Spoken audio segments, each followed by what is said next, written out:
Hello friends, પન્નાની રસોઈમાં તમારું સ્વાગત છે। તો આજનો નાસ્તો છે એ એકદમ સિમ્પલ તો છે, સાથે સાથે એકદમ હેલ્ધી પણ છે।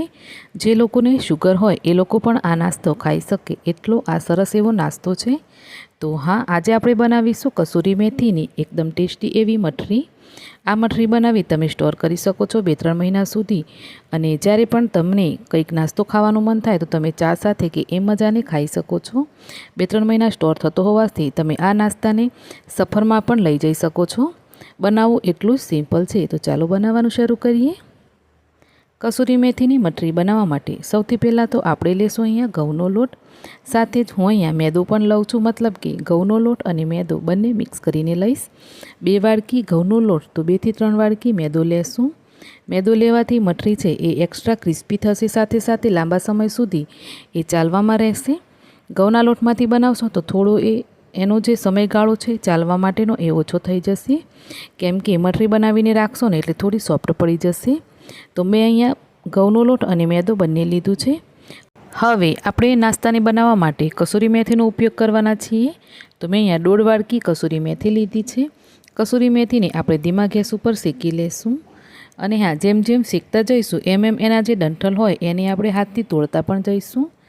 તો આ રીતે મેં કસૂરી મેથીને 2 થી 3 મિનિટ માટે એકદમ ધીમા ગેસ ઉપર સરસ શેકી લીધી છે। શેકવાથી કસૂરી મેથીની અંદર જેટલું પણ મોઇસ્ચર હશે એ જતું રહેશે, સાથે સાથે કસૂરી મેથી આ રીતે મસળશું ને તો સરસ એવી મસળાઈ જશે।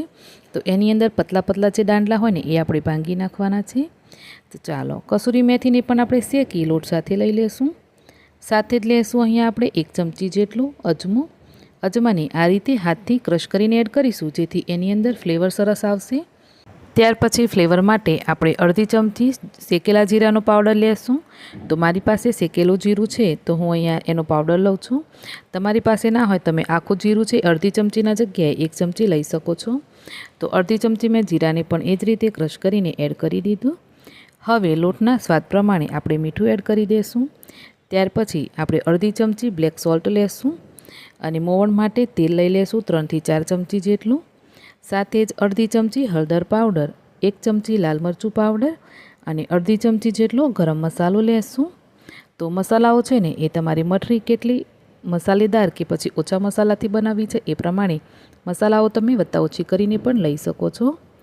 હવે અડધી ચમચી હિંગ એડ કરી દઈશું આપણે, અને ત્યાર પછી મેં 1 ચમચી અહીંયા ઝીણી વરિયાળી પણ લીધી છે। સાથે 3 થી 4 ચમચી તલ લેશું। તલની ક્વોન્ટિટી થોડી વધારે રાખવાથી મઠરી બહુ જ મસ્ત એવી લાગે છે, અને થોડાક તલ છે ને એ આપણે જ્યારે મઠરીને ફ્રાય કરીશું ત્યારે નીકળી પણ જશે। તો એ હિસાબે મેં અહીંયા 3 થી 4 ચમચી સફેદ તલ લઈ લીધા છે।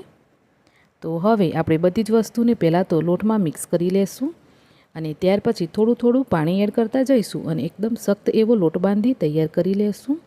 તો આ લોટ છે એ તો ના આપણે ઢીલો બાંધવાનો છે, ના તો એકદમ કડક બાંધવાનો છે। સેમી સોફ્ટ એવો આપણે લોટ બાંધી તૈયાર કરી લેશું।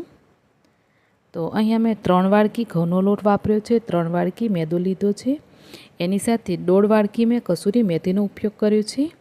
અને હવે આપણે અડધી વાડકી જેટલું મેદો લેશું, અને એટલું જ આપણે તેલ લઈ સ્લરી બનાવી તૈયાર કરી લેશું। તો સ્લરી બનાવવા માટે મેં તેલનો ઉપયોગ કર્યો છે। જો તમે ઘીનો ઉપયોગ કરવા માગતા હોવ તો ઘીનો ઉપયોગ પણ કરી શકાય છે। હવે આ રીતે એક આપણે મોટી લોઈ લેશું, અને એનો આ રીતે ગોળ ગોળ અને લાંબો રોલ બનાવી તૈયાર કરશું। અને આના આપણે આ રીતે પેંડા તોડીને તૈયાર કરવાના એક સરખા। તો એક સરખા પેંડા એટલા માટે તોડવાના કે આપણે આનાથી રોટલી વણવાની છે, અને એ રોટલી છે ને સાઇઝમાં એક સરખી આવે એના માટે। તો આ રીતે આપણે પતલી પતલી રોટલી વણી તૈયાર કરી લેશું, અને એકસાથે આપણે 4 થી 5 રોટલી વણી તૈયાર કરીશું। તો કોરો લોટ લગાવવાની જરૂર પડે તો તમે લગાવીને પણ વણી શકો છો, અને કોરો લોટ લગાવ્યા વગર વણાતી હોય તો એમને પણ આને વણી લેવાની આ રીતે। અને હા, ધ્યાન રાખવાનું કે રોટલીનું જે સાઇઝ છે ને બધી રોટલીની એક સરખી આવે તો તમને નાસ્તો બનાવવામાં સરળતા રહેશે। તો અહીંયા મેં એકસાથે 5 થી 6 રોટલી બનાવી લીધી છે। તમે જોઈ શકો જેટલી રોટલી વધારે બનાવશો એટલી જ લેયર સારી આવશે। હવે આપણે જેમ જેમ રોટલી વણીને એમ એને એક એક કરી રાખતા જઈશું, અને ઉપર આપણે આ રીતે જે સ્લરી બનાવી છે એ સ્લરી લગાવી લેશું। તો એક રોટલી ઉપર સ્લરી લગાવીશું, ત્યાર પછી થોડો મેદો ભભરાવો હોય તો મેદો ભભરાવી દેવાનો, બીજી રોટલી રાખવાની, એને થોડી હાથથી દબાવી દેવાની, અને એની ઉપર પણ સ્લરી લગાવવાની. એમ કરતાં જઈ અને 4 થી 5 રોટલીનું આપણે આ રીતે લેયર બનાવી લેશું. તો હવે પહેલાં હાથથી દબાવી અને ત્યાર પછી વેલણથી આને થોડું આપણે વણી લેશું. વણતી વખતે ખાસ ધ્યાન રાખવાનું કે વધારે પડતું દબાવીને નથી વણવાનું. દબાવીને વણશો તો જ્યારે મઠરી બનાવશો ત્યારે તેલમાં જઈ એમાંથી લેયર છે ને એ વધારે પડતી નહીં ખુલે, થોડી આછી આછી ખુલશે. તો હવે આપણે કિનારી પર થોડું પાણી લગાવી અને આ રોટલીઓનો આ રીતે રોલ બનાવશું. તો બધી જ રોટલીનો હવે આપણે એકસાથે આ રીતે રોલ બનાવવાનો. રોલ છે એ થોડો ટાઈટ બનાવવાનો. તો વિડીયોમાં તમે જોઈ શકો છો આ રીતે આપણે સરસ એવો ટાઈટ રોલ બનાવી તૈયાર કરી લેશું. અને હવે આપણે છેલ્લે જે કોર્નર હોય એમાં પણ પાણી લગાવી મસ્ત એવું આને પેક કરી દેવાનું, જેથી મઠરી છે ને એ તેલમાં તળતી વખતે ખુલી ના જાય. હવે 1-1 ઇંચના ટુકડાઓમાં આ રોલને પણ આપણે કટ કરી લેશું. તો ફાઇનલી હવે આપણી મઠરી બની તૈયાર થશે આ રીતે. તો આ રીતે મેં તોડી અને જોયું તો તમે જોઈ શકો આની અંદર આપણે આ જે પેંડો છે ને એની અંદર જ મસ્ત એવી લેયર્સ તમને દેખાતી હશે. તો બસ આ રીતે આપણે કરીશું ને તો મસ્ત એવી લેયરવાળી આપણી મઠરી બની તૈયાર થશે. હવે મઠરીને તમારે થોડું હાથથી દબાવી અને હલકા હલકા હાથે આ રીતે થોડું થોડું વણી અને એને પૂરીની જેમ બનાવી લેવાનું. મઠરીને વધારે પડતી પતલી કરવાની કોઈ જરૂર નથી. આ રીતે તમે થોડી જાડી જાડી પણ રાખી શકો છો. તો બસ આ જ રીતે આપણે બધી જ મઠરીને બનાવી તૈયાર કરશું.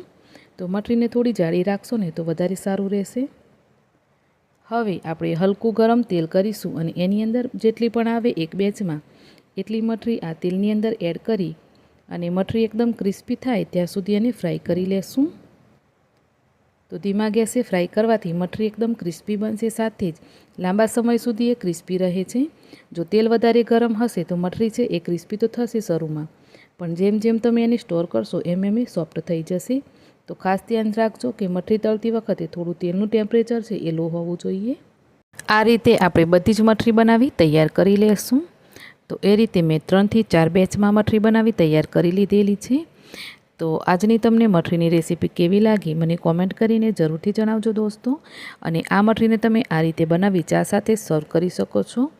સાથે જ તમે જ્યારે પણ તમને ભૂખ લાગે ત્યારે તમે બનાવીને સ્ટોર કરેલી હશે તો તમે ખાઈ શકો છો આ મઠરીને. અને ખાસ કરીને ઘરમાં કોઈ બીમારીવાળો વ્યક્તિ હોય તો એના માટે તમે ખાસ સ્ટોર કરી શકો છો. ખાસ કરીને શુગરવાળા પેશન્ટ માટે પણ આ મઠરી કામ લાગે એવી છે. અને બનાવી તમે 4 થી 5 મહિના સુધી સ્ટોર કરશો તો પણ એ બિલકુલ ખરાબ નહીં થાય. તો આજની મઠરીની રેસીપી તમને કેવી લાગી મને કોમેન્ટ કરીને જરૂરથી જણાવજો. અને હા, આ જે મઠરી છે ને એ લીલી મેથી કરતાં કસૂરી મેથીથી બનાવો એનું રિઝલ્ટ થોડું સારું આવતું હોય છે.